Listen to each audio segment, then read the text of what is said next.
벌써 세상은 지금 추석으로 온통 난리인데 여러분들은 이렇게 성경 연구를 함께 하러 와서 전 오늘 반타작을 기대했는데 반타작이 훨씬 넘네요.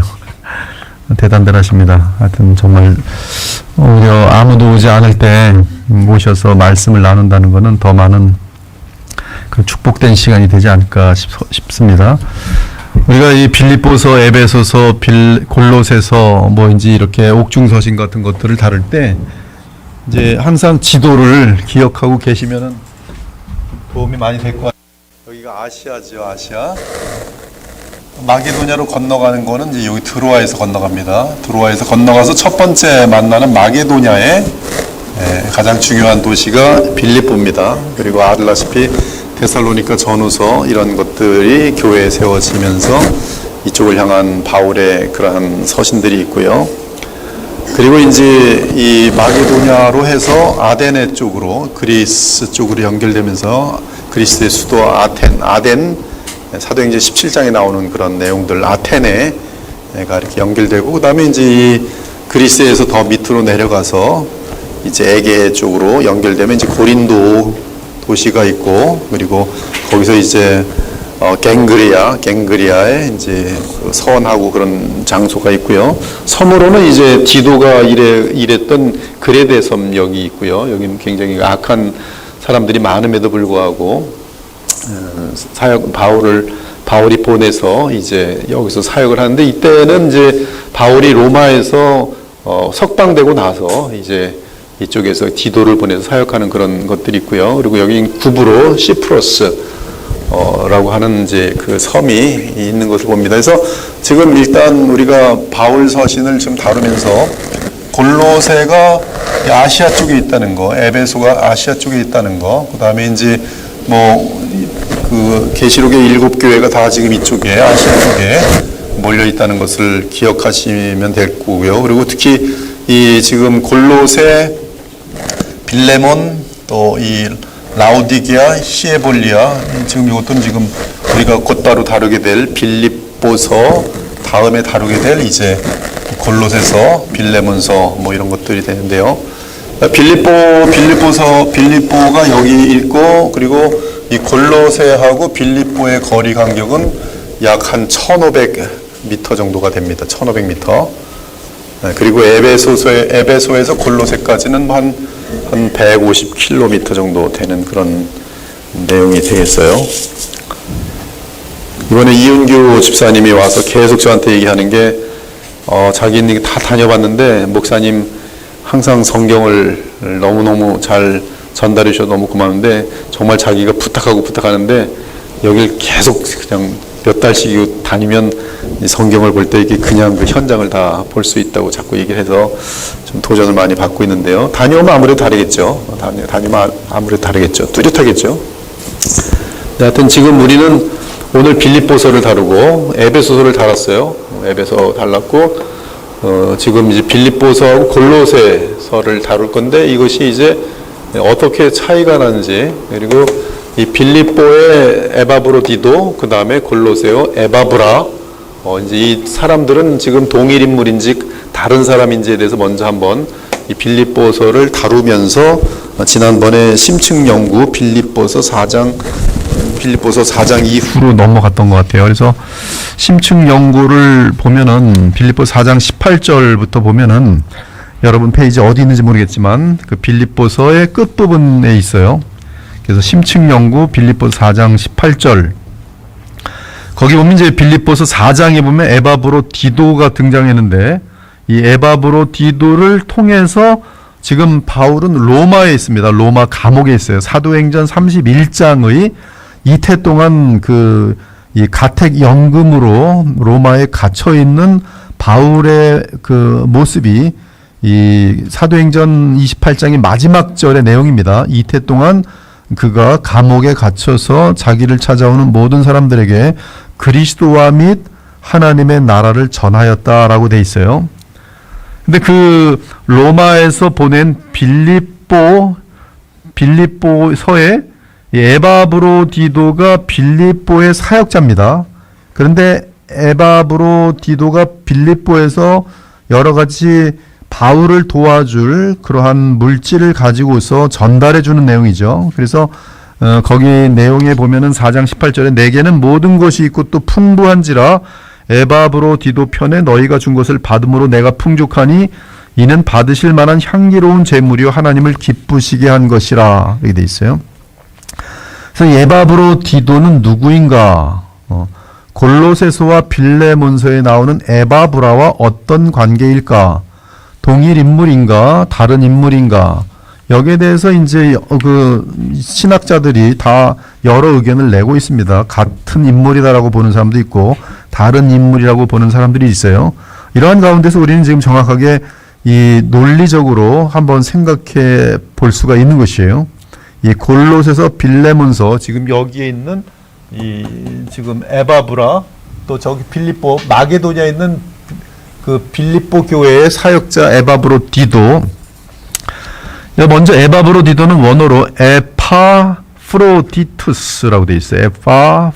에파프로디토스 이 권위 있는 영어 성경 모두가 에파프로디토스라고 번역해놨어요. 그리고 이 에바브로디도에 대한 성경의 기록은 빌립보 2장, 빌립보 4장의 내용이 전부입니다. 그 내용을 읽어보면은 누가 한번 읽어보시죠. 뒤에서 그러나 에바브로디도를 너희에게 보내는 것이 필요한 줄로 생각하노니 그는 나의 형제와 함께 수고하고 함께 군사된 자요 너희 사자로 내가 쓸 것을 돕는 자라. 그가 너희 무리를 간절히 사모하고 자기가 병든 것을 너희가 들은 줄을 알게 하신 여기 너희 사자라고 25절에 되는데 너희 사자는 빌립보 교회의 사자라는 것은 메신저 빌립보 교회의 대표자로서 지금 바울을 찾아온 것을 얘기하는 것이죠. 근데 그가 와서 내가 쓸 것을 도왔다. 그리고 사실은 에바브로디도는 너희가 그를 보내면서 물질을 주어서 보냈는데 내가 그걸 잘 받아서 쓰게 됐다. 그런데 그가 너희 무리를 간절히 사모하고 자기가 병든 것을 너희가 들을 줄을 알고 심히 근심한지라. 지금 바울을 찾아왔다가 병들게 된 에바브로디도를 볼 수 있습니다. 27절 그가 병들어 죽게 되었으나 하나님이 그를 긍휼히 여기셨고 그뿐 아니라 또 나를 긍휼히 여기사 내 근심 위에 근심을 면하게 하셨느니라. 그러므로 내가 더욱 급히 그를 보낸 것은 너희로 그를 다시 보고 기뻐하게 하며 내 근심도 덜려 함이니라. 예, 지금 그 글을 급히 이제 보낼 거예요. 이미 이 서신과 함께 지금 가고 있습니다. 에바브로디도를 바로 보낸 것은 너희들이 병들어 죽었을 줄 알았을 에바브로디도를 너희의 사역자를 만나보고 얼마나 기뻐할지 나도 이제 그를 너희에게 보내면서 내 근심을 크게 던다 이렇게 얘기하고 있습니다. 29절 이러므로 너희가 주 안에서 모든 기쁨으로 그를 영접하고 또 이와 같은 자들을 존귀히 여기라. 그가 그리스도의 일을 위하여 죽게 이르러도 자기 목숨을 돌보지 아니한 것은 나를 섬기는 너희의 일에 부족함을 채우려 하는 거다. 에바브로디도에 대한 그 이 바울의 극찬이 나오고 에바브로디도가 이 빌립보에서 마게도냐의 빌립보에서 로마까지 방문하면서 여러 가지 바울을 기쁘게 한 그러한 충성스러운 군사된 자라는 칭찬을 받고 있는 것을 보게 됩니다. 바로 마찬가지로 빌립보 4장을 건너가니까 또 계속 이 에바브로디도에 대한 이야기가 나오는데 4장 15절 이하에 빌립보 사람들아 너희도 알거니와 복음의 시초에 내가 마게도나를 떠날 때 주고받는 내 일에 참여한 교회가 너희 외에 아무도 없었느니라. 예, 지금 빌립보는 처음부터 이 빌립보 교회는 이 바울의 재정적인 문제는 아주 그냥 온통 자기네들이 책임을 지려고 마음을 먹었습니다. 그래서 처음에 이 빌립보 교회를 세운 그 직후부터 바울이 어디를 가든지 간에 계속 지금 빌립보를 바울을 돕는 빌립보 사람들 보게 되는데요. 16절 데살로니가에 있을 때에도 너희가 한 번뿐 아니라 두 번이나 나의 쓸 것을 보내었도다. 내가 선물을 구함이 아니요 오직 너희에게 유익하도록 풍성한 열매를 구함이나 내게는 모든 것이 있고 또 풍부한지라 에바브로디도 편에 너희가 준 것을 받아보고 내가 풍족하니 이는 받으실 만한 향기로운 제물이요 하나님을 기쁘시게 한 것이라. 나의 하나님이 그리스도 예수 안에서 영광 가운데 그 풍성한 대로 너희 모두 쓸 것을 채우시리라. 바울이 그 빌립보 교회에 큰 축복을 하죠. 이렇게 정말 향기로운 제물로 하나님 나라를 세워가는 너희에게 예수 그리스도 영광 가운데 그 풍성한 대로 너희 모든 쓸 것을 채우실 것이다. 얼마나 하나님께서 이 바울의 기도를 기뻐하시고 정확하게 응답하셨습니까? 빌립보 교회는 계속적으로 풍성한 가운데 선한 일에 힘쓸 수 있는 그런 교회가 되었습니다. 이로보건대 에바브로디도는 빌립보 교회의 마게도냐의 첫 번째 세워졌던 이 교회의 사역자입니다. 정확하게 마게도니아의 빌립보 교회는 에바브로디도를 통해 로마에서 가택 연금으로 갇혀 있는 바울의 필요를 공급했어요. 그러므로 바울과 빌립보 교회의 가교 역할을 한 사람은 에바브로디도였습니다. 에바브로디도는 바울의 편지를 받아서 죽었다가 죽을 뻔하다 살아난 가운데 병들었다가 살아나서 지금 바울의 이 편지를 받고 빌립보 교회로 가고 있습니다. 그것이 바로 빌립보서예요. 에바브로디도는 그래서 빌립보랑 완벽하게 꽉 묶여 있죠. 근데 에바브라라는 사람이 등장합니다. 에바브라. 이름이 되게 비슷하죠.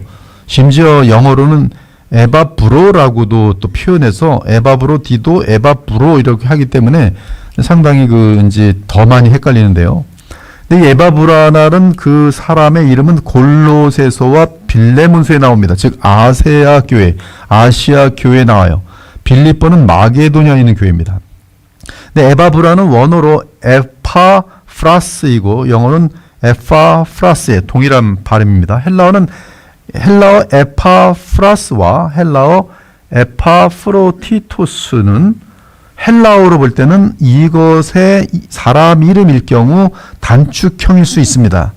따라서 에바브라가 에바브로디도와 같은 사람인지 이름이 같은 거기 때문에 단축형으로 쓸 수 있기 때문에 아니면 이름만 같은 것인지 우리는 확인할 필요가 있는 것이죠. 성경에서 에바브라를 찾아보면 다음 골로새서 내용과 이 빌레몬서의 내용 이 1장에서 골로새 1장, 골로새 4장, 그다음 빌레몬서 1장에 내용이 다인데요. 한번 먼저 에바브라에 대한 빌레몬서와 골로새서의 내용을 한번 읽어보도록 하겠습니다. 1장 7절. 이와 같이 우리와 함께 종된 사랑하는 에바브라에게 너희가 배웠나니 그는 너희를 위한 그리스도의 신실한 일꾼이요 성령 안에서 너희 사랑을 우리에게 알리는 자니라. 4장 12절. 그리스도 예수의 종이 너희에게서 온 에바브라가 너희에게 문안하느니라. 그가 항상 너희를 위하여서 기도하여 너희로 하나님의 모든 뜻 가운데서 완전하고 확신하게 서기를 구하나니 그가 너희와 라오디게아에 있는 자들과 히에라볼리에 있는 자들을 위하여 많이 수고하는 것을 내가 증언하노라. 지금 에바브로는 지금 골로새서 교회를 섬기고 있는 것이 분명히 나타나고 있고요. 근데 에바브라는 골로새서 교회뿐만 아니라 아시아에 있는 라오디게아 교회와 히에라볼리에 있는 자들을 위하여 많이 수고하고 있다. 엄청나게 수고하고 있다. 이렇게 돼 있어요. 그럼 지금 위치가 보면은 지금 골로새가 여기 있고요. 에바브라는 지금 여기서 보낸 파송받은 인물인데 그 골로새서에서 파송받은 에바브라는 이 라오디게아와 히에볼리를 여기를 다 그냥 사역을 섬기고 있는 그러한 사람인 것을 알 수 있어요. 그리고 골로새 출신은 이 빌레몬이 있고 오네시모가 있어요. 빌레몬은 주인이고 오네시모는 노예인데 노예가 도망갔다가 로마 이 감옥까지 가 있는 바람에 로마 감옥에서 만나가지고 이 오네시모가 변화되거든요. 그래서 이제 빌레몬에게 편지를 쓰면서 이 사람은 유슬리스한 사람이었지만 이제는 하나님 앞에서 유스풀한 사람이 되었다. 굉장히 요긴한 사람이 되었으니 내가 너 이 오네시모가 혹시 너에게 빚지거나 탈출하면서 당신에게 손해 끼친 거 있으면 내가 갚아주겠다. 그렇게 하면서 이제 바울이 오네시모를 보증해 주면서 네 형제처럼 받들고 이제는 같이 사역을 하도록 하라. 그렇게 하면서 이제 이 빌레몬서가 쓰이게 되는 것이거든요. 그래서 다 지금 요 동네 사람들이에요. 동네 사람들. 근데 여기서 지금 다시 빌레몬서를 보면 이제 에바브라가 등장합니다. 에바브라가. 그래서 빌레몬서 1장 23절. 그리스도 예수 안에서 나와 함께 갇힌 자 에바브라와 또한 나의 동역자 마가 아리스다고 데마 누가가 문안하느니. 이 에바브라는 골로새에서 바울을 찾으러 왔는데 바울을 만나러 왔다가 잡혀가지고 바울과 같이 감옥에 있게 됩니다. 그것이 에바브라예요. 즉 에바브라는 골로새 교회 사역자지요. 사실 에바브라는 바울에게 복음을 듣고 바울의 제자로서 골로새로 가서 교회를 개척한 장본인입니다. 골로새 교회를 누가 세웠는가? 바울이 에베소에서 활동할 때에 이 제자를 하나 세워가지고 골로새 교회를 보냈어요. 그랬더니 이 에바브라가 그 사람이 바로 에바브라였는데 그가 골로새 교회 가고 그리고 나서 거기서 이제 교회를 세운 사람이 에바브라예요. 즉 골로새 사람들은 에바브라에게서 배웠습니다. 에바브라에게 배웠어요. 에바브라는 골로새 성도들을 위해 항상 기도로 뜨겁게 수고하며 그들을 세우는 일을 했다고 지금 이 골로새 또 빌레몬에 다 기록되어 있습니다. 바울이 로마 감옥에 갇히자 에바브라는 바울을 만나러 골로새에서 로마로 왔다가 바울과 함께 옥에 갇히게 됩니다. 이때 바울은 골로새서를 쓰며 에바브라의 안부를 그들에게 전해요. 에바브라가 지금 나랑 같이 있다. 로마 감옥에 나랑 같이 있다. 골로새 교회요, 불안해하지 말라. 근데 마치 골로새 교회를 바울이 너무나 잘하는 것처럼 쓰고 있어요. 그렇게 될 수 있는 이유는 바로 에바브라가 바울이 보낸 파송한 사역자이기 때문에 그러합니다. 그래서 지금 이 에바브라는 지금 나는 이곳에 파송받은 사역자로서 이 교회의 사실 실질적인 모든 것을 총괄하시는 분은 에베소에서 지금 활동하고 있는 바울입니다라는 그 얘기를 하면서 골로새 교회를 세웠어요. 그리고 라우디게아 교회, 히에라폴리 교회까지 다 이제 관리하게 되는 그런 그림인데요. 이 빌레몬도 골로새 교회 성도로서 에바브라와 깊은 관계가 있습니다. 바울이 빌레몬서를 쓸 때에도 에바브라는 바울 곁에서 함께 로마에 갇혀 있었습니다. 그러므로 골로새서와 빌레몬서는 주후 60년에 같은 시기에 쓰였다고 볼 수 있어요. 지금 바울은 60년 또는 61년, 2년 동안 이제 지금 로마에 있는데 아마 풀려난 것은 62년에 풀려났을 것이에요. 60년에 들어가서. 그리고 62년에 풀려나면서 그는 이제 제 4차 여행, 바울 1차, 2차, 3차까지는 사도행전에 다 기록되어 있지만 바울의 제 4차 여행은 바로 이제 로마 가택 연금에서 이제 석방되고 나서 62년 후반부터 그는 이제 다시 이 약속대로 빌립보서도 방문하게 되고 또 디도를 통해서 이 크레테라는 섬에 교회를 세우게 되고요. 그러면서 한 5년 정도를 활동합니다. 5년 정도 활동하면서 67년에 다시 잡혀요. 그래서 그때는 그 마메르티노라는 감옥, 로마에서 가장 무서운 감옥에 갇혀서 저 깊은 덩전이라고 하는 그 빛도 보이지 않는 그런 감옥 속에서 이제 바울은 마지막 삶을 지내게 됩니다. 그때 그가 쓴 편지가 디모데후서예요.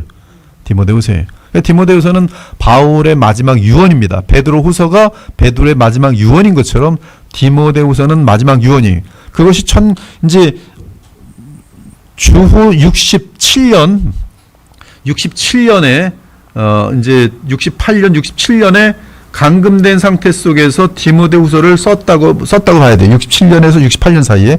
그리고 68년에 그는 참수형을 당합니다. 참수형을 당해서 68년으로 끝나게 돼요. 근데 놀라운 것은 바울이 사망하게 되는, 즉 참수형을 당하던 그 해에 바로 그 6월 9일 정도인가 68년 6월 9일 정도에 네로 황제가 죽습니다. 자살해서. 하여튼 바울을 죽인 이 네로도 곧바로 정신병 이상해갖고 이제 자살해 죽게 되는데요. 근데 지금 관건은 뭐냐면 에바브로디도하고 에바브라하고 같은 인물이냐 아니냐. 근데 벌써 지금 에바브라가 활동하는 영역이 너무나 이 아세아 영역 쪽에서 넓고 또 여기서 1500km나 떨어져 있는 저 빌립보의 에바브라 디도는 분명 그쪽 사역자인데 이게 지금 시간이 만약에 몇 년 차이가 나서 이쪽에 사역하시다가 장소를 옮겨가지고 몇 년 후에 이쪽 가서 사역했다. 그러면 좀 같은 인물로 볼 수 있겠지만 이게 지금 같은 편지, 같은 이 60년에 쓰였다는 것이 빌립보서도 그렇고 빌레몬서도 그렇고 골로새서도 그렇고 이게 거리가 그 당시에 지금 차도 없고 무슨 KTX도 없는 가운데에서 그리고 이 사역을 맡는데 이게 장난이 아니거든요. 여기 보면 골로새에서 에바브로가 엄청나게 죽도록 고생했다. 많은 고생을 했다. 많은 수고를 하고 있다. 근데 그 많은 수고를 한 건 거의 전임 풀타임 사역이라는 뜻이거든요. 근데 풀타임 사역하는 분이 다시 또 빌립보에 가서 거기서 빌립보 사역자처럼 또 무슨 바울을 만나러 간다? 근데 바울이 빌립보에서는 에바브라 디도, 그 다음에 골로새에서 온 또 심지어 그 라우디게아와 히에라볼리를 총괄하고 있는 에바브로디도, 에바브라, 너와 너는 같은 존재구나, 빵 합쳐, 이렇게 쓰고 있는 내용이 성경에 지금 전혀 나타나지 않아요. 지금 바울은 이 빌립보서하고 전혀 다른 지역의 이름의 두 인물을 각 교회의 대표자 격으로 인식하면서 같은 시기에 정확하게 내용도 정확히 틀리고 이 로마를 방문했다가 하나는 죽을 뻔했다가 빨리 돌아가고 있는 에바브로디도, 빌립보로 돌아가고 있는 에바브로디도, 반면에 이 로마에서 같이 잡혀가지고 로마에 묶여있는 에바브라, 이게 지금 내용이 너무 같은 시기에 같이 나가는 편지 속에 이들이 동일 인물일 수 있을 가능성은 제가 볼 때는 없어요. 중요한 것은 에바브라는 골로새뿐만 아니라 라오디게아와 히에라볼리에서도 복음을 전하였다. 이게 지금 다 60년대 쓰인 편지입니다. 한편 빌립보서는 에바브로디도를 통해 재정적인 선물을 직접 건네받으면서 쓴 편지로 주 61년에 쓰였다. 그리고 빌립보와 골로새의 위치는 다음 아래와 같다. 여기 보면 이제 이 빌립보 도시는 마게도니아에 있고 골로새 도시는 소아시아에 있어요. 직선거리로 1,500km이면 여행거리로는 대략 2,000km입니다. 여행으로는 2,000km예요. 에바브라가 골로새를 세운 담당 사역자로서 라오디게아 히에라볼리 교회에서 교회를 섬기면서 빌립보 교회까지 책임지고 섬기며 빌립보 교회에서 재정적 지원을 받아서 로마로 바울을 찾으러 갔고, 또한 골로새에서 로마로 바울을 또 찾아갔다는 것은 거리상 시간상 맞지 않아요. 바울 역시 동일 인물이라면 더욱 뚜렷하게 이 사실을 알렸을 것입니다. 그러나 이러보건대 에바브로디도와 에바브라는 동일 인물이라는 근거가 이름이 비슷하다는 것 외에 아무것도 없어요. 역사적, 시간적, 그리고 이성적 판단에 의하면 그 둘은 서로 다른 사역자로서 하나는 마게도니아 빌립보 사역자이고 이것은 바울이 세워서 그에게 물려준 것이고, 다른 하나는 골로새인데 바울이 세우지 않고 직접 자기 제자를 하나 보내서 교회를 세워놓게 한 것이 골로새 사역자 에바브로였어요. 이 서로 다른 두 사람은 각각 바울이 로마에서 가택연금으로 갇혀있을 때 그를 찾아서 위로하였고, 로마를 방문했을 때 그 둘의 상태와 사건 역시 달랐다. 하나는 죽을 뻔하다가 살아났으나 갇히지는 않았기에 이제 곧바로 빌립보로 돌아갈 것이고, 다른 하나는 바울과 함께 옥에 갇혀서 풀려나지 못하고 있어서 언제 골로새로 돌아갈지 알 수 없는 상태에 있었다. 그래서 이 서로 다른 인물이 이 바울 로마를 방문한 것으로 그렇게 볼 수가 있습니다. 동시에 겹치진 않았지만 같은 해 그리고 그 다음 해로 이어지는 가운데에서 방문한 것을 우리가 알 수가 있겠어요. 예, 그렇게 하여튼 정리하고요. 이제 빌립보서 1장 요약으로 넘어가겠습니다. 그래서 오늘 빌립보서를 4장까지 다 마칠 수가 있으면 좋겠는데 한번 어떻게 되나 보도록 하겠습니다. 빌립보서 1장 요약. 요약을 하고 그 다음에 이제 본문을 읽고 또 요약을 하고 본문을 읽고 거기서 이제 제가 여러분에게 다뤄야 될 좀 어떤 핵심 내용들을 좀 다뤄주면서 하면은 물론 더 많이 다룰 것들이 끝도 없이 많지만 그렇게 할 때는 이제 이 기타 서신, 바울 서신을 다 다룰 수가 없기 때문에 이 내용만 흐름을, 그리고 분명히 지금 에베소 우리가 충분히 다뤘어요. 이제 빌립보, 빌레몬서, 또 골로새서 이렇게 다뤄가면서 데살로니가 전후서 다뤄가면서 이게 언제 어디서 왜 무슨 목적을 가지고 쓰였는지를 알게 되면서 나중에 이제 이 공부를 마친 다음에 여러분들이 바울 서신을 펴서 쭉 읽으면 이게 공부해놨던 것들이 다 기억이 나면서 여러분들이 읽기가 되게 편할 것이에요. 그리고 계속 반복적으로 강조되기 때문에 여러분들이 분명하게 바울의 가르침을 더 스스로 여러분들이 직접 성경에서 확인할 수가 있는 것이죠. 이 제1장 요약. 바울은 관례적인 인사말과 감사와 기도의 표현으로 서신을 시작한다. 빌립보 교회는 복음 선포에 동참한 교제 덕분에 바울에게 큰 기쁨의 근원이었다. 하나님께서 그들 안에서 시작하신 일을 완성하실 것을 확신하며 바울은 그들의 영적 성장이 계속되기를 기도한다. 로마에서의 그의 처지는 투옥과 거짓 형제들의 반대 상태에 있었다.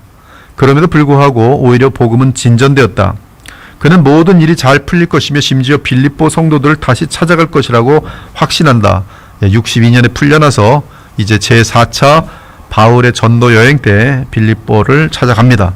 그러나 그에게 복잡한 감정이 깃들어 있다. 그리스도와 함께 있기를 갈망하는 마음과 육신으로 남아 그들에게 더 필요한 존재가 되어야 한다는 생각 사이에서 갈등을 겪고 있다. 참 아름다운 갈등이죠.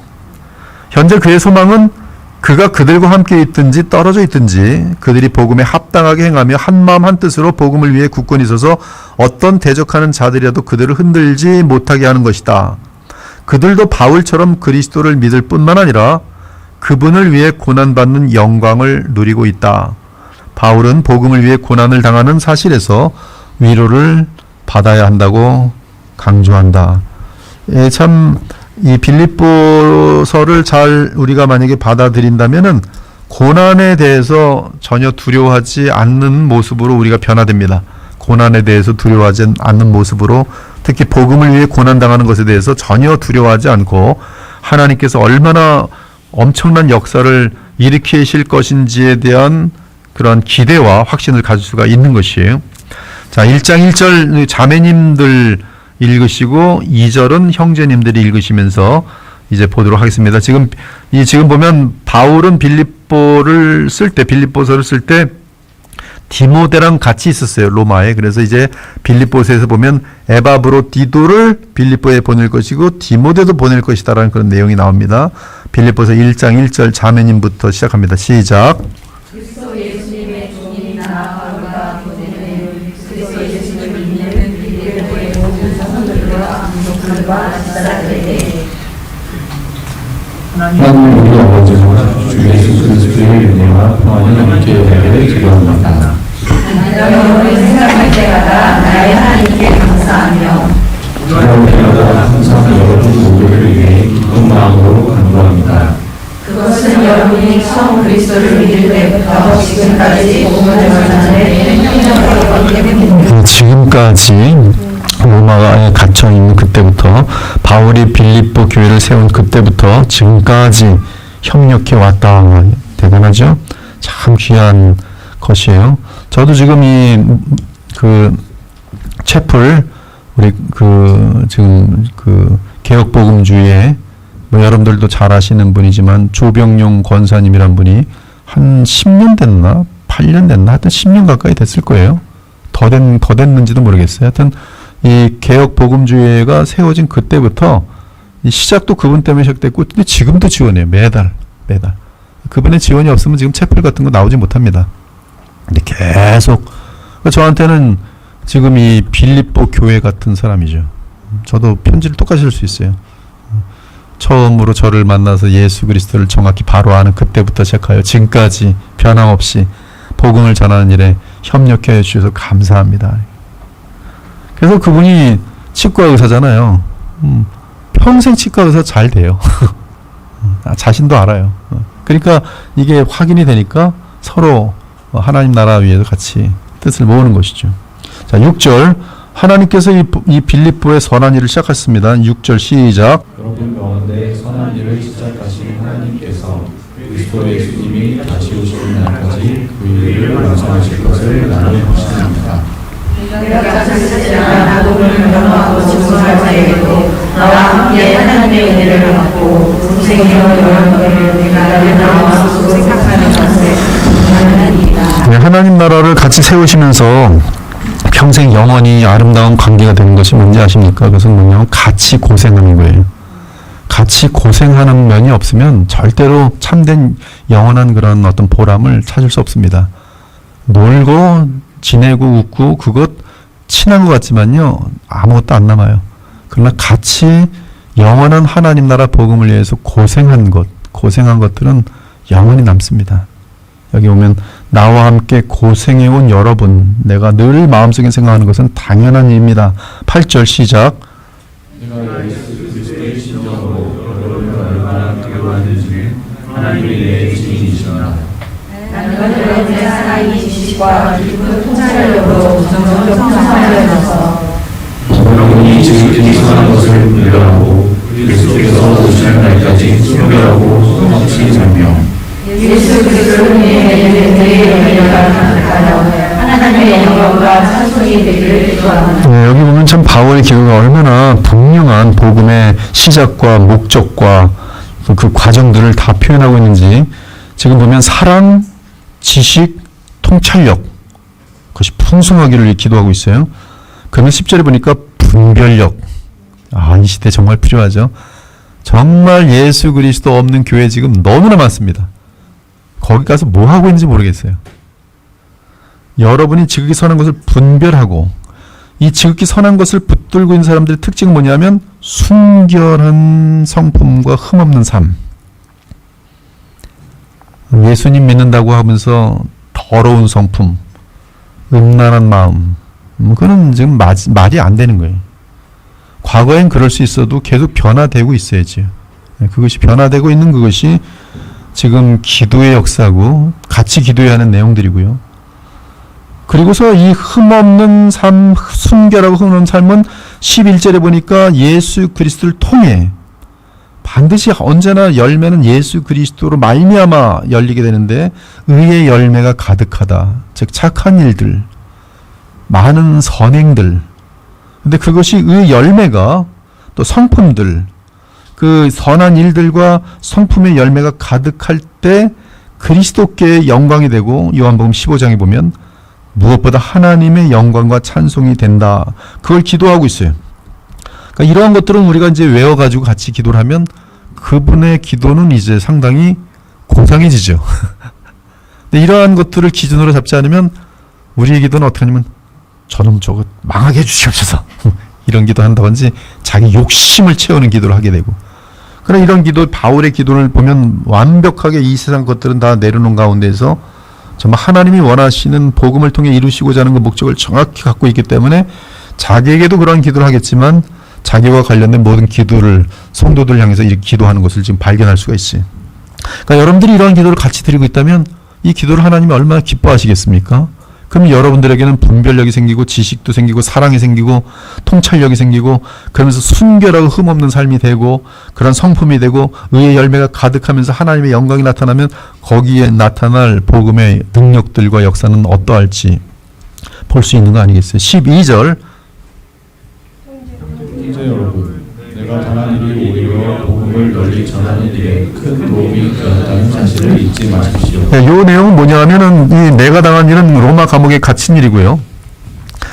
복음이 널리 전하는 일에는 로마 감옥에 갇히면서 우리 생각에는 이제 아무 사역을 못할 줄 알았더니 바울은 거기서 이 자기 옆에 있는 병사들을 계속 전도해 갖고 이 시저 황실이 전부 다 개종되는 거예요. 개종. 얼마나 기도 많이 했겠어요. 나를 만나는 사람들마다 오늘 내가 오늘 누가 그랬더라. 박찬수 집사님 그랬구나. 만나는 사람마다 지금 계속 이제 복음을 전할 준비를 하면서 이 계속 8시간마다 갈리는 이 자기 근위대 그 지키는 사람들은 계속 복음을 전하는데 또 누구 방문하면 전하고 막 그러다 보니까 지금 로마 감옥에 갇혀 있는 이 사람 바울이 오히려 지금 로마 황실을 지금 변화시키는 그 도구가 되면서 그걸 알게 되면서 지금 이 얘기를 하는 거예요. 형제 여러분, 내가 당한 일이 오히려 복음을 널리 전하는 일에 큰 도움이 되었다는 사실을 잊지 마십시오. 막힐 줄 알지만 막히지 않습니다. 복음이 있는 사람들에게는. 엄청나죠? 13절 내가 그리스도를 위해 갇혀있다는 사실이 온 형제와 모든 사람에게 알려졌습니다. 내가 절대 주님을 믿는 저희들의 신자들이 자신감을 가지고 두려움 없이 더욱 담대하게 하나님의 말씀을 전하게 되었습니다. 어떤 사람들은 시계와 다툼으로 또 어떤 사람들은 좋은 뜻으로 그리스도를 전하고 있습니다.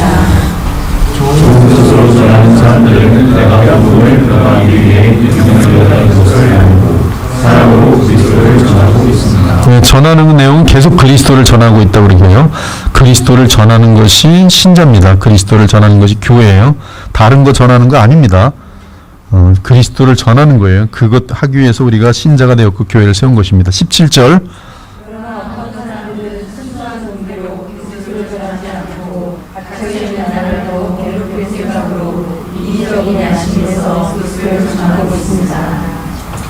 그러나 그대한 동기에서든 참된 동기에서든 어쨌든 전파된 것은 그리스도이므로 내가 기뻐하고 앞으로도 기뻐할 것입니다. 바울의 말에서는 입에서마다 나오는 매 구절이 누가 들어있어요? 그리스도가 들어있어요. 신기하죠?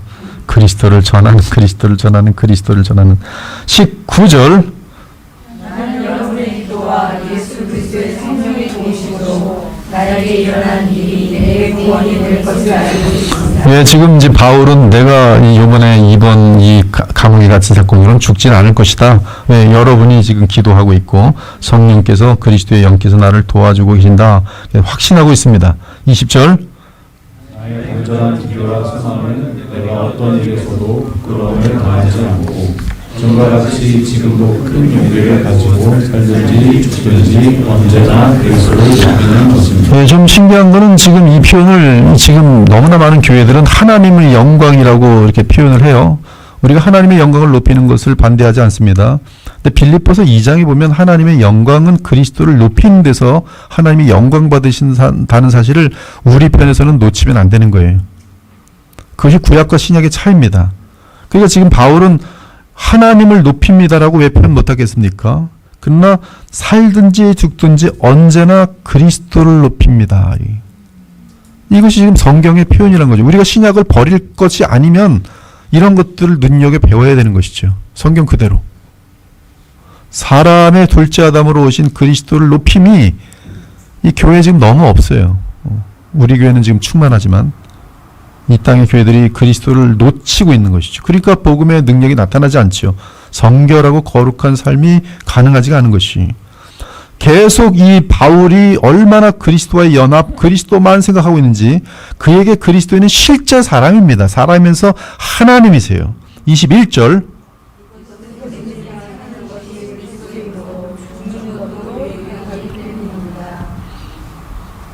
그러나 내가 육신으로 살게 되는 것이 내 소유의 결과라면 나는 생사가 안에 어느 것이 더 나은 것인지 모르겠습니다. 22절 같은 경우도 이제 여러분이 읽을 땐 읽었지만 사실은 저도 이제 현대인의 성경인데요. 이제 뜯어고칠 것을 이제 발견하는 거예요.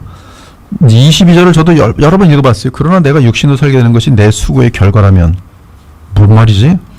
그러나 내가 육신으로 살게 되는 것이 내 수고의 결과라면 그러면서 이제 여러 가지 원어도 보고 확인해 보니까 이 뜻은 이 뜻이에요. 내가 육신으로 살게 되는 것이 내가 열매 맺는 수고의 기회라면, 즉 내가 살게 된다면 계속적으로 복음을 위한 수고를 하면서 너희로 열매 맺게 하고 또 다른 사람들에게도 열매 맺게 할 수 있는 기회라면 그러한 뜻이 됩니다. 즉 내가 육신으로 살게 되는 것은 지금 이 땅에서 복음의 열매를 맺을 수 있는 기회라면, 그렇죠? 나는 생사간에 어느 것이 더 나은지 모르겠다. 즉 주님께 가까이 가는 것도 내겐 너무 기쁨이기 때문에, 주님을 만날 것이기 때문에. 그러나 내가 육신으로 살게 되는 것이, 즉 아직 목숨을 잃지 않고 이 땅에 살게 되는 것이 이 땅에서 열매를 맺게 되는 것이라면, 그렇죠? 이 열매 맺는 수고를 할 수 있는 기회라면 이 땅에서 계속적으로 주님의 나라를 위한 열매를 맺는 것도 나쁘지 않다. 다 죽든지 살든지 그리스도를 높이는 것이다. 연결되는 것이죠. 20절까지. 자, 23절. 나는 이미 두 사이에 끼어 있습니다. 내가 이 세상을 떠나 그리스도와 함께 있는 것을 원하고 또 그것이 현실로 좋지만 23절 보면은 이 세상을 떠나면 바로 누구랑 있게 돼요? 그러니까 그리스도를 얼마나 바울이 사랑하는지 보입니까? 나는 죽으면 그리스도와 함께 있다네. 그렇게 돼야 되는 거예요. 제가 아내가 지금 같이 있으니까 행복한 말이에요. 그러나 어느 날 둘 중에 하나가 먼저 세상을 떠날 거 아니겠어요. 근데 아내가 먼저 떠났다고 합시다. 그러면 이제 여기서는 저 낙원에 가 있는 아내, 근데 내가 낙원에 가면 아내를 만날 거 아니겠어요.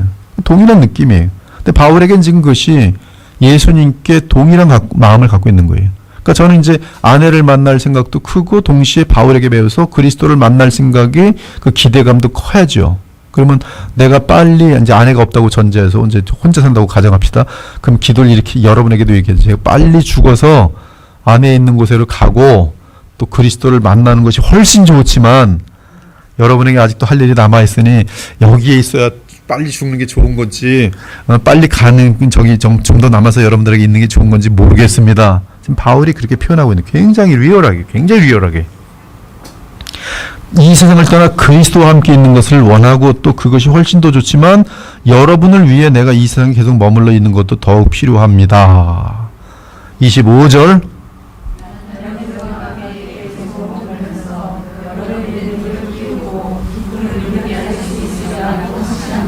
이런 내용들 보면 정말 여러분은 왜 삽니까? 우리는 왜 삽니까? 라는 질문을 하게 되는 거예요.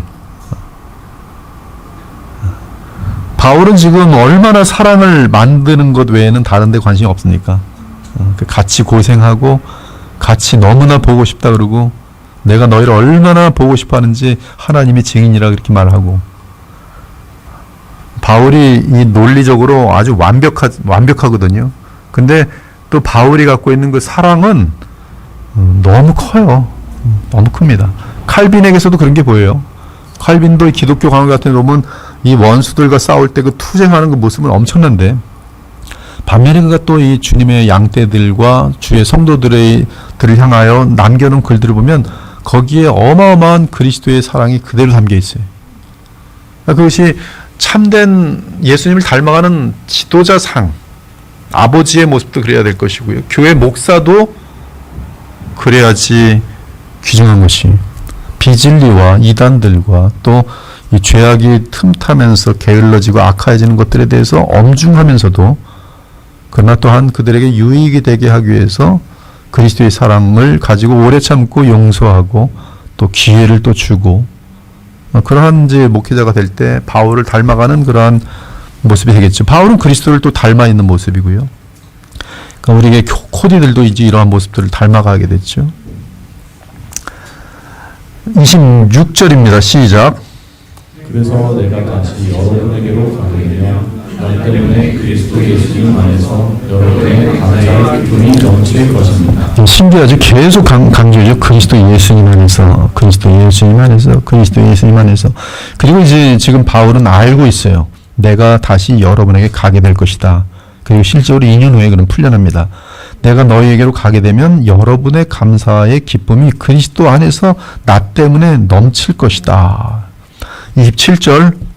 여러분은 그리스도의 복음을 믿는 사람답게 생활하십시오. 그래서 내가 함께 있든지 떠나 있든지 여러분이 한마음 한뜻으로 우리 신앙을 위해서 함께 싸움하는 수식을 되게 되어갑니다. 어떤 상황에서든지 반대하는 사람들을 두려워하지 마십시오. 그런 글은 여러분은 줄을 쭉쭉 쓰세요. 어떤 상황에서든지 반대하는 사람들을 두려워하지 마십시오. 지금 이 반대하는 경우는 지금 이 복음에 대해서 박해하는 그러한 로마 제국의 모습들도 담겨 있고요. 또 가짜들, 뭐 영지주의랄지 이런 이단들도 다 많이 담겨 있고요. 근데 복음을 붙들고 그리스도 안에 거하는 사람들은 앞으로도 그래요. 앞으로도 지금 우리는 무천년설이란 말이에요. 무천년설의 역사적 무천년설이에요. 역사적 무천년설은 지금 앞을 내다볼 때 분명히 환란의 기간이 와요. 즉 적그리스도의 등장이 준비될 것이라고 보는 거예요. 그리고 그것이 천년의 그 지금 복음 시대 가운데 포함되어 있어요. 복음 시대가 천년 동안 즉 알 수 없는 기간 동안에 진행이 되는 가운데 마지막 이 계시록 20장 7절에 보면 마지막에 이제 마귀가 풀려나는데, 마귀가 풀려나서 하는 짓이 바로 이 성삼위 하나님을 본따서 하는 이 예수님을 닮은 가짜 그리스도를 보내는 것과 성령의 역할을 대신할 거짓 선자를 보내는 것이거든요. 근데 이 둘이 망하면 이제 마귀는 망하는 것이나 다름없는 그런 그림이 되는 것인데요. 네, 이러한 그림으로 볼 때 이제 인류의 역사는 데살로니가 후서 2장을 우리가 살펴보겠지만 앞으로 배도의 흐름이 이방 교회에 오게 돼 있어요. 이스라엘의 배도함으로 말미암아 복음은 이방 교회로 넘어왔고, 데살로니가 후서는 이방 교회 배도로 말미암아 이 로마서 10장 11장의 내용으로 보면은 이 복음은 다시 마지막으로 이스라엘 민족에게 돌아가면서, 여기는 오히려 이 전 세계가 교회라는 이름을 갖고 있지만 그리스도가 없는 또는 가짜 그리스도를 모시는 그러한 형태의 교회가 될 것을 보여주고 있어요. 누가복음 18장에서 그래서 예수께서는 내가 다시 올 때 믿음 있는 자를 찾아볼 수 있겠느냐라는 분명한 경고를 합니다. 그리고 마치 노아의 때와 같다 그랬어요. 노아의 때 특징이 무엇입니까? 오직 8명 외에는 구원받지 못하였어요. 그 당시에 인류의 수가 사람마다 의견이 틀리지만 4억에서 96억 정도의 이 저기를 갖고 있어요. 헨리 모리스라는 사람은 이 자연과학 및 물리학 및 박사학위가 뭐 한 5개인가 이렇게 되는데요. 그 사람은 이 논리적으로 계산해 보더니 노아 때에 96억 정도의 사람이 있었다고 계산을 해요. 노아 때. 그리고서 그 사람들에 대한 무슨 이 모든 것들에 대한 내용들을 얘기하는데 뭐 하여튼 저는 모르겠어요. 저는 뭐 하여튼 4억 정도에서 한 뭐 하여튼 어느 정도 있을지 모르지만 근데 그렇게 많은 사람 중에 8명이 구원받았다는 거죠. 그러니까 저는 지금 그러한 세대로 지금 나아가고 있다고 지금 전망하는 거예요. 그렇다면 이 전망 속에서는 뭐냐면 많은 교회들이 베드로로 향할 것이다라는 것을 이 지금 이러한 제 입장에서는 즉 역사적 무천년설 입장에서는 많은 사람들이 베드로로 향할 것이다라는 것을 알 수밖에 없는 것이 그것이 하나님의 섭리의 경륜의 내용 속에 담겨 있기 때문에 그러면 지금 교회들이 그리스도를 잃는 것은 앞으로 당연한 것이죠. 읽는 과정 속에서는 성경을 하나하나씩 위배합니다. 아주 작은 것부터. 그래서 이제 사람들의 정서에 도무지 맞지 않는 것들을 얘기를 하면은 그거는 이제 진리를 얘기함에도 불구하고 고리타분한 교회, 아내들이여 남편에게 복종하라. 지금 이 말처럼 싫어하는 사람이 어디 있어요? 제가 우리 이명혁 집사님 네 분 이제 결혼 주례할 때 거기 이제 직장 사람들이 많이 왔거든요. 아내들이여 남편에게 복종하십시오. 항상 제 주례가 그러지 않습니까? 그랬더니 임영의 그 회사를 갔더니 직장 사람들이 그러더래요. 아직도 그런 얘기하는 사람 있어? 아직도 그런 말을 하는 사람 있어? 근데 그게 진리거든요. 제가 오늘 우리 팀원들하고 이제 우리 여기 그 임원들하고 밥을 먹으면서 동일한 얘기를 했어요. 성경을 계속적으로 보니까 사회를 무너뜨리고 사회가 제대로 서지 못하게 하고 거룩함과 정결함을 이루어낼 수 없도록 하는 것의 시작은 가정이에요. 가정이 무너지도록 하는데 권위질서가 무너지도록 하는데 1차적인 무너짐의 자리가 부부예요. 부부 가운데에서 이 하나님이 정하신 권위질서가 무너지면 자녀들은 엄마는 이제 남편 흉보면서 애들한테 신났겠죠. 애들이 조금 크면 엄마를 보통 우습게 하는 게 아니에요. 그리고 그 아이들이 이 부모들이 또 자라나면 부모들 섬기지 않도록 돼 있어요. 이게 계속 무너지는 거예요. 이걸 이렇게 세울 방법이 없어요. 그리고 이 세상적으로 흘러가는 쾌락주의로 빠지게 되면서 모든 인간들은 쾌락 외에는 중요한 게 없어요. 경건함 찾지 못합니다. 지금 청년들이 앞으로 이 지금 동영상 시대에 뭐든지 화면으로 뭐든지 배우고 화면으로 지금 로버트가 진행되고 막 이런 시대 가운데 이걸 완벽하게 차단하면서도 좋은 것만 이렇게 선취해서 나갈 수 있는 그런 능력이 있어야 되는데 좋은 것만 이렇게 골라가면서 갈라 그래도 중간중간에 원치 않게 보게 되는 것들이 엄청나게 많은 이 시대 가운데에서 과연 거기서 유혹에 빠지지 않고 정결함과 성결함과 하나님이 원하시는 그러한 분량까지 성장하면서 그러한 건강한 가정들을 세우고 그로 말미암아 정말 거짓과 정말 이러한 더러움이 없는 그런 사회에 기여할 수 있는 빛과 소금의 사람들이 될 수 있는 것, 그거는 만만한 일이 아니에요.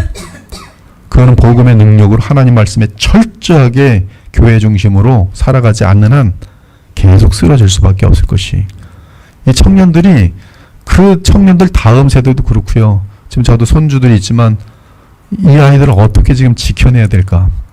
그래서 이 송임주 목사님과도 저번에 얘기했지만 자녀들에 대한 세대들, 그 다음 세대들에 대해서 우리 교회가 미리미리 지금 철저하게 준비하고 있지 않으면 교회 다 쓰러지게 돼 있어요. 베드로 향하는 교회 가운데 다수가 굴러가는데 다수를 향하여 거슬러서 진리를 붙들고 따로 가는 것, 그거는 정말 예수님 안에서의 성령의 확신 없이는 가기가 힘들어요. 근데 지금 우리 교회가 그 역할을 하라고 주께서 특별하게 지금 세워놓으신 교회. 제가 오늘 오 목사님하고 그 얘기를 했습니다.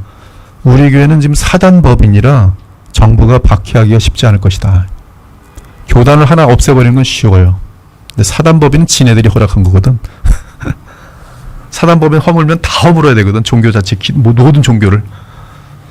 이것도 상당히 신기한 그런 어떤 지금 어퍼튜니티다. 그러면서 정말 가장 정통성 있는 이 교리와 진리를 붙들고 순수하게 주님만 바라보면서 가고 있다 보면 주님의 뜻이 보이겠죠.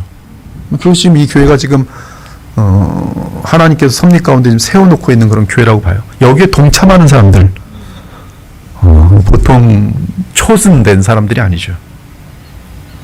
자기의 배와 세상적인 일들 잘 되는 것, 돈 많이 벌고 사회적으로 권력 얻고, 근데 그거 아무것도 없어요. 영원히 남는 것은 예수님을 닮은 아름다운 성품과 그로 인하여 영생 얻는 사람들, 또 다시 예수님을 닮아가는 또 성품들, 이렇게 만들어진 주의 백성 외에는 그들만이 영원한 하나님 나라에 살 것인데 그거 외에는 가치 있는 것이 없어요. 근데 썩을 가치들을 위해서 교회가 추구하고 있잖아요. 그런 것 자체가 지금 이 바울의 글들하고 전혀 맞지 않아요. 어떤 상황에서든 반대하는 사람들 두려워하지 마십시오. 담대해지든. 여러분 이거 자꾸 마음속에 새기면 담대해져요. 이걸 미리 마음속에 새겨놓으면 두려운 일이 와도 그렇지, 올 게 왔구나. 담대해질 수 있어요. 비굴해지지 않을 수 있어요. 비굴해지지 않을 수 있어요. 신앙에서 가장 멋있는 게 비굴해지지 않는 거겠죠. 제가 여러분에게 이렇게 맨날 복음을 가르치는데 어느 날 딱 했더니 뭐 세상에 기웃기웃거리면서 꼼짝 못하는 거 보면 우리 목사님이 겨우 저뿐이 안 됐어. 실망이 얼마나 크겠어요.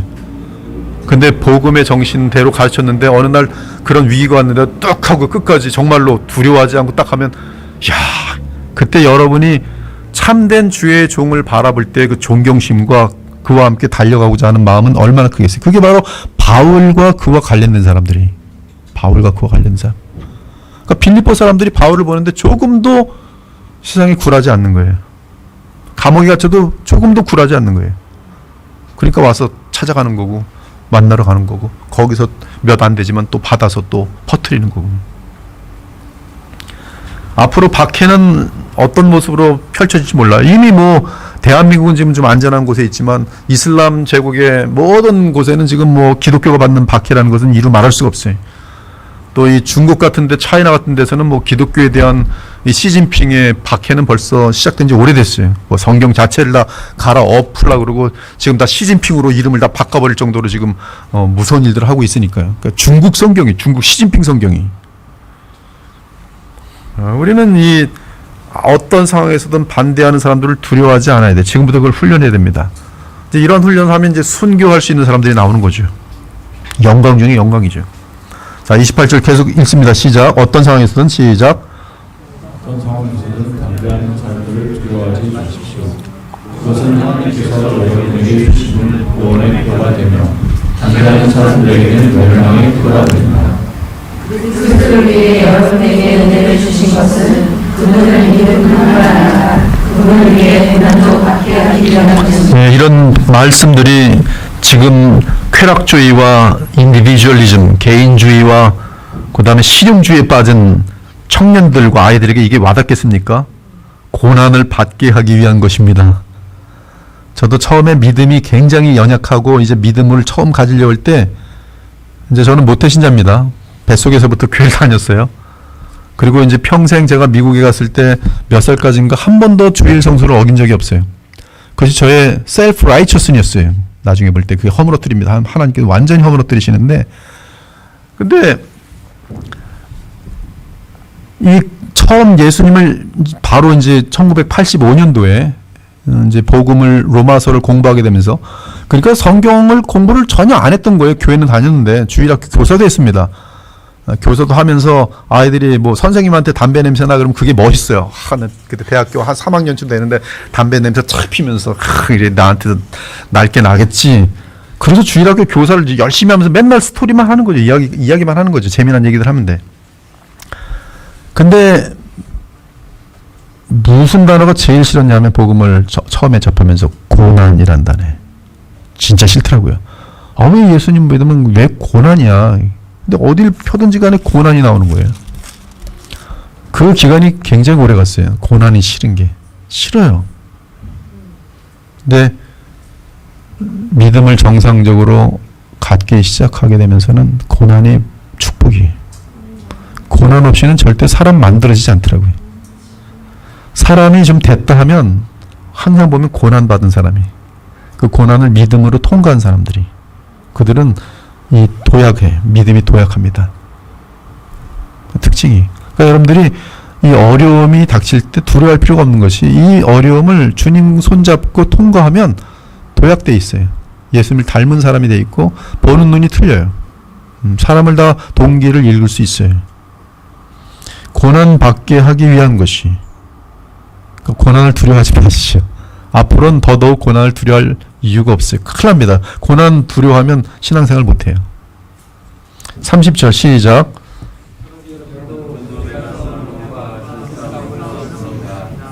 그것은 여러분이 전에 보았고 지금도 보이는 싸움입니다. 빌립보서 제2장 요약. 제1장에서는 복음의 신앙을 위해 한 마음 한 뜻으로 함께 힘쓰며 한 영으로 굳게 서라는 권면이 담겨 있었다. 바울은 계속해서 일치를 촉구하며 우리가 일치를 갈망해야 하는 이유, 우리의 일치의 본질, 그리고 일치를 유지하기 위해 필요한 태도를 제시한다. 바울은 그 일치의 가장 중요한 것이 겸손이에요. 교회가 겸손하면, 지도자들이 겸손하면 교회는 절대 갈라지지 않습니다. 그것이 하나됨의 원칙이. 제게 교만이라는 게 싹 트면 교회는 바로 갈라져요. 코디들이 교만에 싹 트면 바로 교회에 싸움 나요. 교회의 일치는 낮아지지 못하는 사람은 하나님께서 사용하지 않습니다. 그것이 그리스도의 본이에요. 그리스도는 우리를 구원하게 참으로 한없이 낮아지셨다. 그러니까 우리의 신앙생활의 목표는, 지금 여러분 이 강의를 듣는 여러분들은 신앙생활의, 이 교회 생활의 목표는 낮아짐이어야 돼요. 저도 그것을, 성경을 놓치면 이런 생각이 들어요. 말도 뒤에도 안 듣네. 말도 안 듣고 뭐가 이렇게 헌신도 안 하고 말이야. 게을러 터지고 말이야. 나도 말이야 그냥 사회적으로 했으면, 그냥 밀고 나갔으면 그냥 아무것도 아닌 것들이 막 스스로 금방 바보 멍청이 중에 악인이 되는 거예요. 성경 놓치면 그렇게 돼요. 근데 성경을 읽으면 먼저 된 자가 나중되고 나중된 자가 먼저 되고, 그 다음에 높아지려고 하는 자들마다 다 낮아지고, 낮아지면서 섬기는 자들마다 하나님께서 높여주시고, 계속 그것이 반복돼요. 성경 어딜 보든지. 구약도 마찬가지고. 교만한 자는 반드시 망하고, 자기를 낮추고 섬기는 자들은 하나님께서 이렇게 세우시고. 근데 그 이렇게 세우시는 그 겸손한 자들이 왜 일으킴을 받는가? 그가 있는 곳마다 교회의 평화와 다른 사람들이 살아나는 역사가 나타나는 거예요. 근데 그게 누구냐면 낮아지는 사람이. 자기를 드러내는 사람은 벌써 낮아짐이 아니라 교만이 가득한 거예요. 그러니까 기득권, 교회에서 자기를 막 내세우는 사람들, 교회를 망치는 사람들이지. 높아지려고 하는 그 마음이 많은 문제를 발생시키는 거예요. 낮아지려는 마음이 신앙의 본질이에요. 그것이 예수님이 빌립보 2장에 나오는 낮아지심의 목적이. 바울은 그것이 두려움과 떨림으로 구원을 이루며 세상에서 빛으로 빛나라는 또 다른 권면으로 이어갑니다. 이 낮아지심 다음으로 이 두렵고 떨림으로 구원을 이루라. 불평과 다툼 없이 모든 일을 행하며 생명의 말씀을 굳게 붙잡을 때 그들은 비뚤어지고 타락한 세대 가운데서 하나님의 자녀임을 증명할 것이다. 이는 또한 바울에게 자신의 수고가 헛되지 않았음을 증명해 줄 것이며, 그가 견디는 모든 박해는 그들의 믿음을 위한 봉사의 희생으로 여겨질 것이고 이에 서로 기뻐할 이유가 될 것이다. 그는 이어서 디모데와 에바브로디도에 관한 자신의 계획을 알려준다. 곧 디모데를 보내 그들의 사정을 살피게 할 것이다. 그러나 빌립보 교회가 바울에게 보낸 에바브로디도는 최근 병으로 죽음의 문턱까지 갔다가 살아났다. 이에 바울은 빌립보 교우들의 마음을 위로하기 위해 그를 즉시 보낼 것이다. 이제 곧 그가 이 서신을 들고 도착할 것이다. 자, 빌립보서 2장 1절, 이번엔 형제님부터 있습니다. 시작. 그리스도 안에서 여러분은 서로 동료하고 있습니다. 그리스도의 사랑으로 서로 위로하며 성령의 교제를 하고 있습니다. 그리고 서로 친절과 온정을 베풀고 있습니다. 나는 한 마음 한 뜻으로 같은 사랑을 가지고 하나가 되어 내게 믿음을 충만하게 하십시오. 무슨 일이든지 다툼이나 어려움을 하지 말고 평정한 마음으로 자기와 나를 함께 여겨 자기 이만을 생각하지 말고 남의 이익도 생각하십시오. 여러분의 그리스도 예수님과 같은 뜻을 가지십시오. 그분은 하나님의 형체를 지니고 계셨지만 하나님과 동등되게 생각하지 않으시고 우리가 자기에게 모든 부러움을 거두시고 종의 모습으로 사람들과 같이 되어 사람의 어려움보다 나타나셨으며 자기를 낮추시고 십자가에 달려 죽기까지 순종하셨습니다. 여러분 하나님의 부름을 적으로 보여 모든 일에 하나님을 주셔서 하늘과 땅과 하늘에 있는 자들이 오직 예수님의 이름에 무릎을 합체하시고 모든 사람이 예수 그리스도를 주라고 고백을 하여 하나님 아버지의 영광을 그리게 하셨습니다. 예수님께서 하나님께서 그를 지극히 높이신 이유는 그가 지극히 자신을 낮추시고 십자가에 달려 죽기까지 복종하셨기 때문에 그래요. 그러면서 이 정신을 가지고 여러분이 벗어나면 그것은 구원의 방향과 정반대이기 때문에 거기서 이제 구원의 열매들이 다 떨어져 나갈 것을 경고해 주는 내용이 12절부터의 내용입니다. 이것은 구원받은 사람이 구원을 잃는다는 내용이 아니고 구원을 받은 사람이 구원의 뜻을 이루어가지 못할 때에 하나님의 나라를 누리지도 못할 뿐만 아니라 아무런 열매가 없게 되는 롯과 같은 삶이 될 것에 대한 분명한 경고인 것이 12절 시작. 사랑하는 여러분, 그러므로 여러분은 내가 그곳에 있을 때뿐만 아니라 내가 없는 지금에도 더욱더 두렵고 떨리는 마음으로 여러분의 구원을 계속 이어가십시오. 네, 여기 여러분은 빌립보 교회 그들 교우들입니다. 그들에게 교회에게 맡겨진 사명 그리고 그 교회와 함께 여러분 각자에게 함께 이루어갈 그 사명에 대해서 두렵고 떨림으로 이루어가라 말하고 있어요.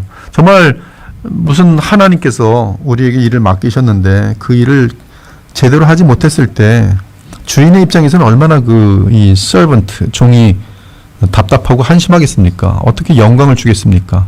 그러니까 여러분들 저도 마찬가지인데요. 주님이 맡긴 일에 대해서 얼마나 충성되게 하느냐가 바로 그분께 칭찬받을 수 있는 그런 일이기 때문에 이 맡겨진 일에 대해서 두렵고 떨리는 마음으로 그 일을 사명을 계속 감당해 나가야 되는 것이 하나님께서 열매를 많이 허락해 주시는 그런 길인 것이죠. 13절 시작. 하나님은 자기의 선한 목적에 따라 여러분이 자발적으로 행동하므로 여러분은 성실하십니다. 무슨 일이든지 불평이나 다툼으로 하지 마십시오. 그렇다면 삐뚤어지고 잘못된 세대 가운데서 여러분이 끝없는 하나님의 자녀로서 깨끗하고 순수하게 살 수 있을 것이며 하늘의 별처럼 빛날 것입니다. 하늘의 별처럼 빛날 것이 하늘의 별처럼 빛나고 싶죠? 그러면 세상 방법 쓰지 마시고요. 이렇게 하십시오. 불평하거나 다툼하지 말고 지극히 낮아지셔서 섬기십시오. 그럼 하나님께서 하늘의 별처럼 빛나게 하실 것이 순수하고 깨끗한 삶을 사는 아름다운 한 사람 그 한 사람 되는 것이 자기가 자기 드러내지 않는데도 사람은 그 한 사람이 너무나 아름다워서 다 이렇게 칭찬하고 본받길 원하도록 되어 있어요. 16절 그렇게 되면 시작. 그렇게 되면 생명의 말씀을 가르치게 되어 내가 노력하고 수고한 일이 헛되지 않고 그리스도께서 다시 오실 때에 나에게 자랑할 것이 있을 것입니다.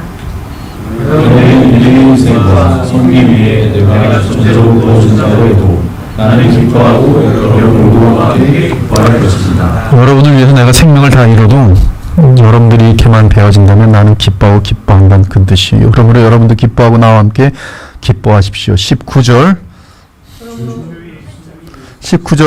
제가 읽었으니까 19절 주 예수님이 원하시다면 나는 디모데를 여러분에게 속히 보내 여러분의 소식을 듣고 용기를 얻고자 합니다. 나와 같은 마음을 가지고 여러분을 진심으로 여겨낼 사람은 디모데밖에 없습니다. 모두 자기를 열심히 하면서도 그리스도 예수님의 이름에는 관심이 없으나 네, 여기 보면 참 슬픈 일이 있죠. 디모데밖에 없다. 그리고 굉장히 많은 여기 모두가 하여튼 어떤 사람들을 대상을 하는지 모르겠지만 얼마나 자기 일은 열심히 하면서도 그리스도 예수님의 일은 관심이 없다. 저도 그런 느낌을 가질 때가 많아요. 다들 밥 벌어먹는 데는 이렇게 열심히 살면서 어떻게 이렇게 한 번밖에 없는 복음을 위한 일에는 이렇게 관심이 없을까. 디모데는 끝까지 지금 이제 이 바울과 함께 그의 곁에 있으면서 예수님의 일에 관심을 같이 모아주는 그런 이게 바로 같은 마음이죠. 같이 고생하는 거고 같은 한 마음이 되는 것이죠. 22절 여러분이 디모데의 훌륭한 일품을 알고 있겠지만 그는 자식이 아버지에게 하기를 복음을 전하는 일에 나를 도와 수고하였습니다. 그러므로 형편되는 대로 그의 곧 여러분에게 되는 것이 나의 영광입니다. 그리고 인도하라고 또 여러분에게 하게 되라고 주님 안에서 사시합니다. 나는 내가 바로 디모를 여러분에게 드리는 것이 필요하다고 생각합니다. 그는 나의 문제 나의 뜻을 공고히 주라고 여러분이 보낸 사자입니다. 저녁 모두를 두려워하고 있으며 내가 모든 것을 여러분을 알게 되었다고 정하고 있습니다.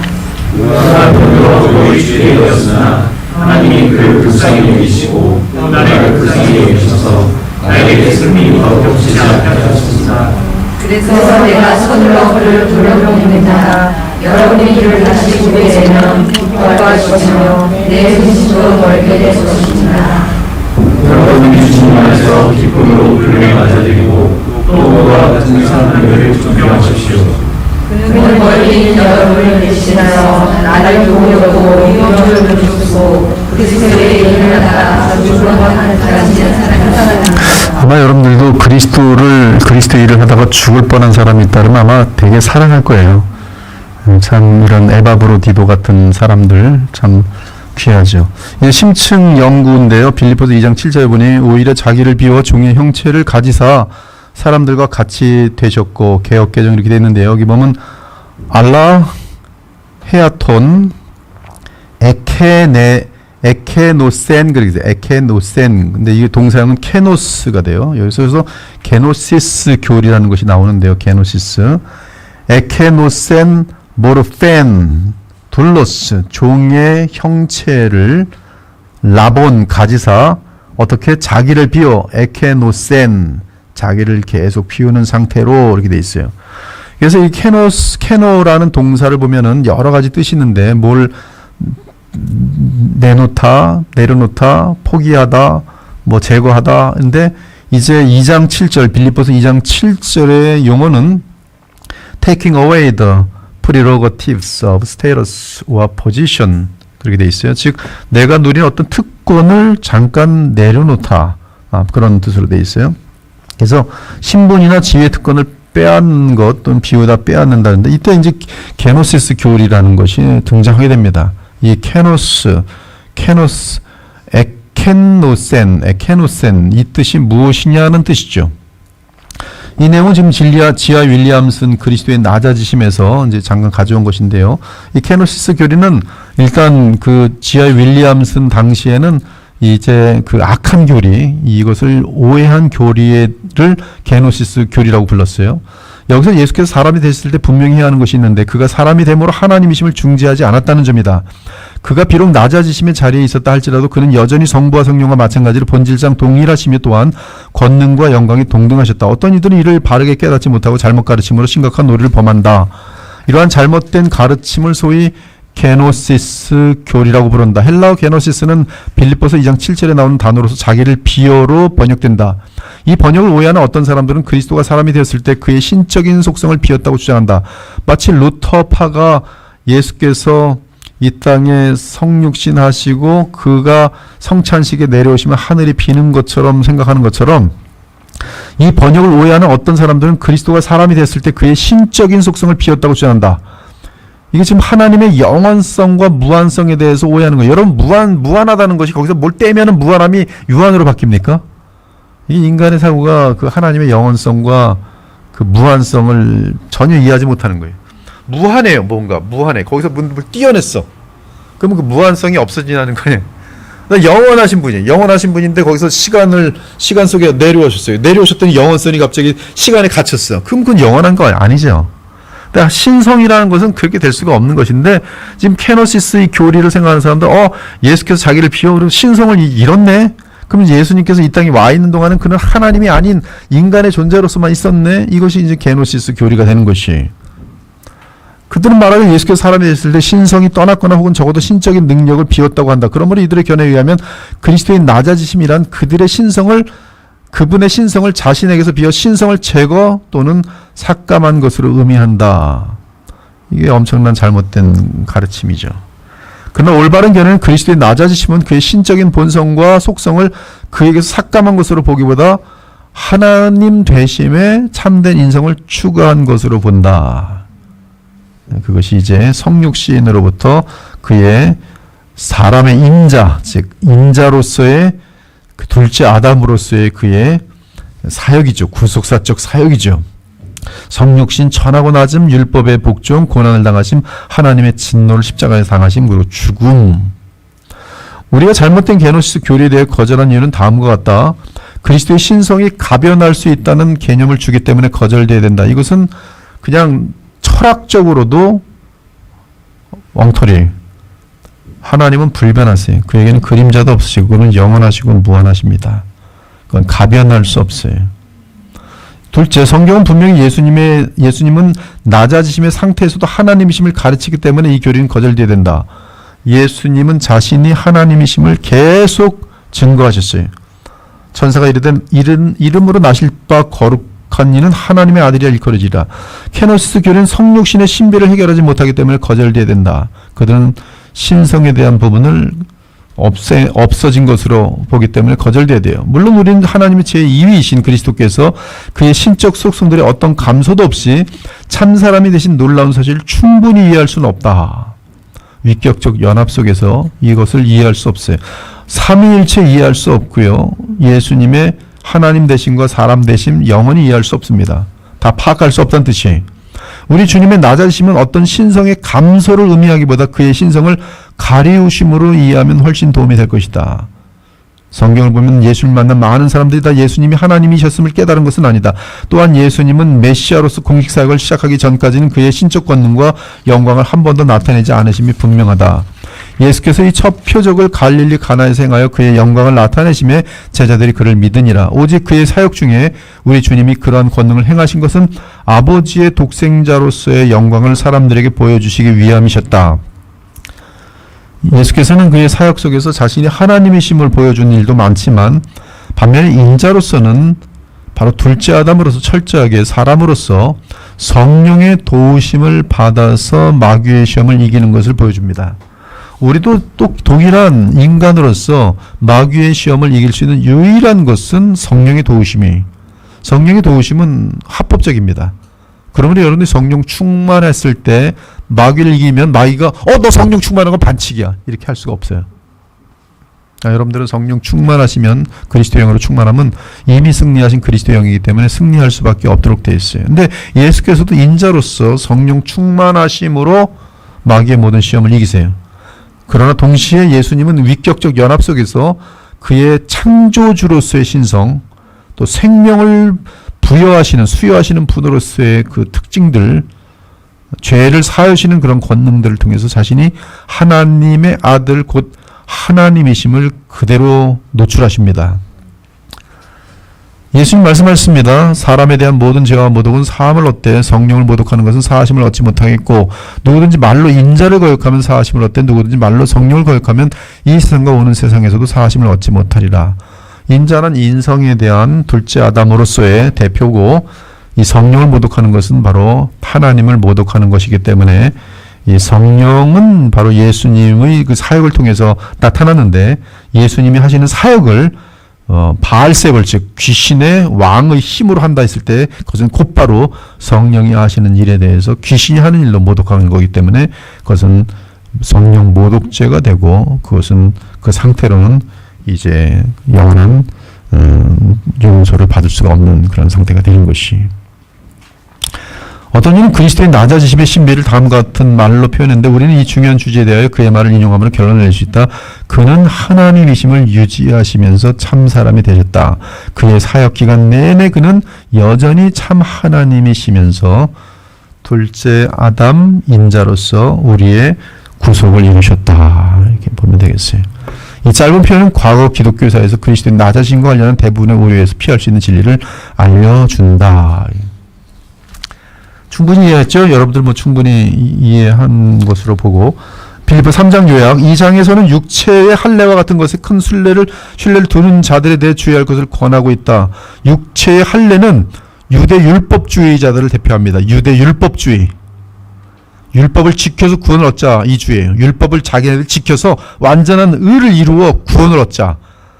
이것은 벼룩이 뛰어서 달나라에 도착하겠다는 거하고 똑같아요. 육신의 성취를 자랑할 이유가 있다면 유대적 혈통을 가진 바울이 가장 합당했을 것이다. 그러나 그리스도 예수라는 지시의 고상함에 비하면 그런 것들은 모두 썩어질 것들로 여겨진다. 그러므로 바울은 그리스도 안에서 발견되는 것을 목표로 삼았다.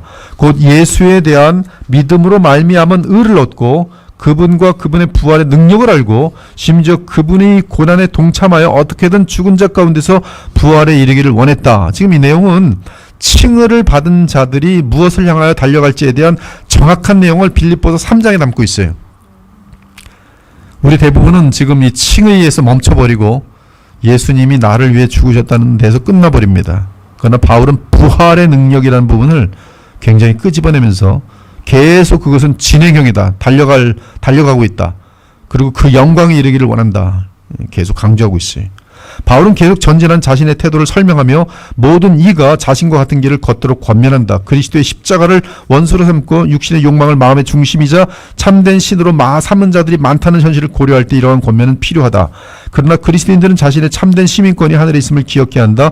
우린 거기서 우리의 비천한 몸을 그의 영광스러운 몸과 같이 변화시키실 예수 그리스도를 간절히 기다린다. 3장 1절 우리 형제 여러분 읽도록 하겠습니다. 시작.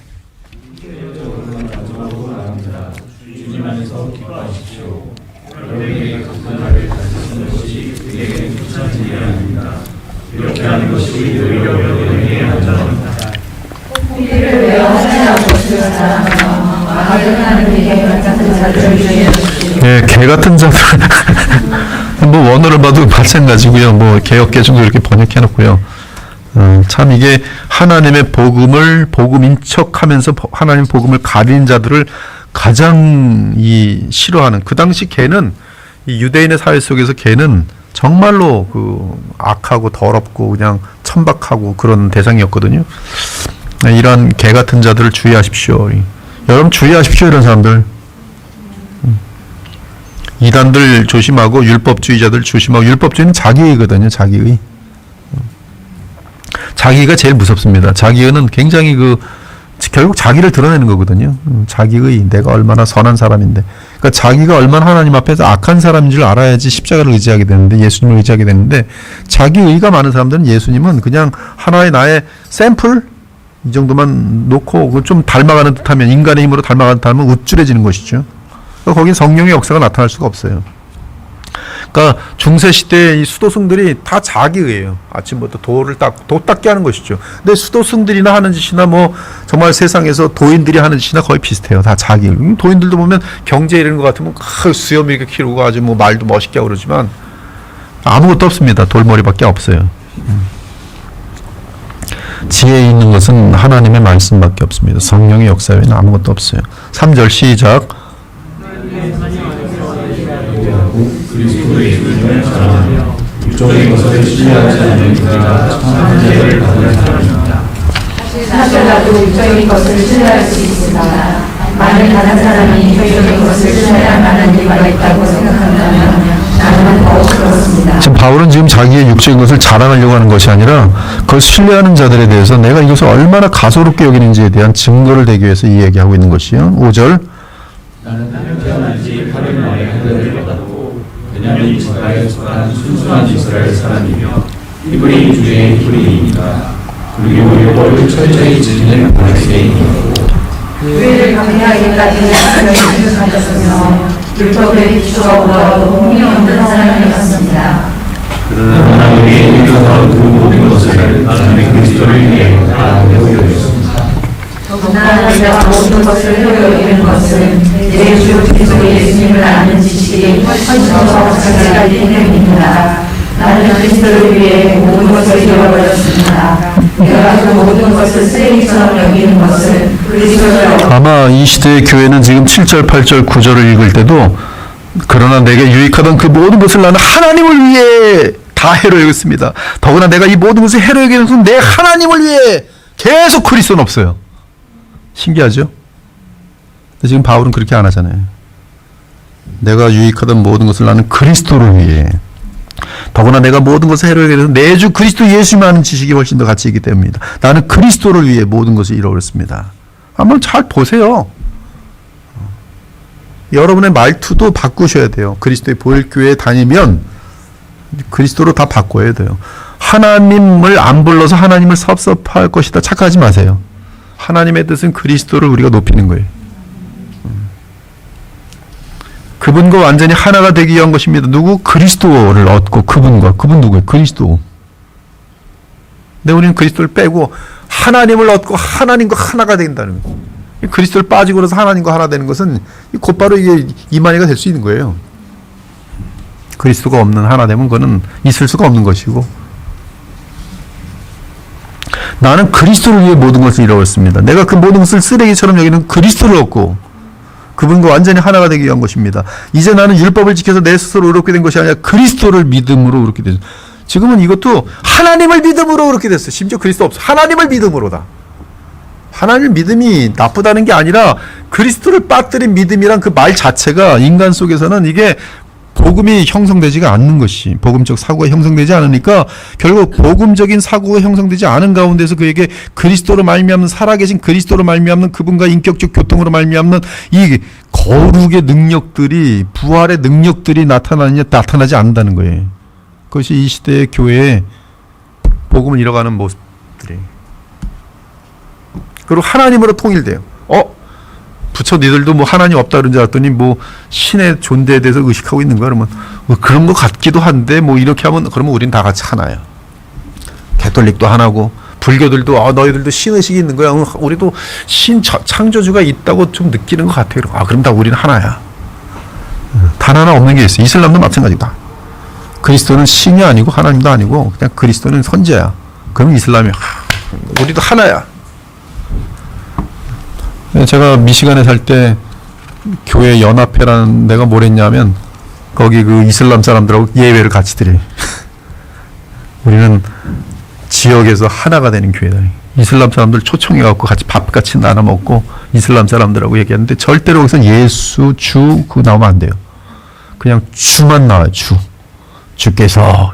그럼 이슬람 사람들은 주께서 알라께서, 이쪽은 주께서 하나님께서, 그리고 같이 예배 드린 거예요. 하나님께서 그리스도께서 보실 때 그 예배가 얼마나 참남한지 아십니까? 근데 교협이라는 이름으로 그것이 매해 진행됐어요. 앞으로 그런 일이 발생할 겁니다.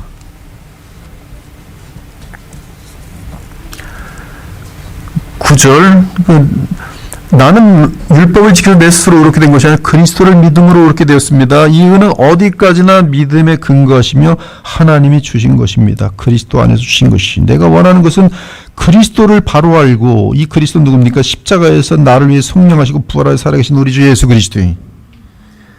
그를 바로 알고 그분의 부활의 능력을 체험하며 그의 고난에 참여하여 그분의 죽음을 본받아. 여기 지금 다 부활의 능력이 나타나야만 되는 요건들이 있어요. 고난, 죽음. 그때 부활의 능력이 우리에게 나타나는 것이. 어떻게 해서든 나는 영광의 부활에 이르는 것입니다. 미래형으로 돼 있어요. 지금도 진행형이, 영광에 이르는 과정이 있습니다.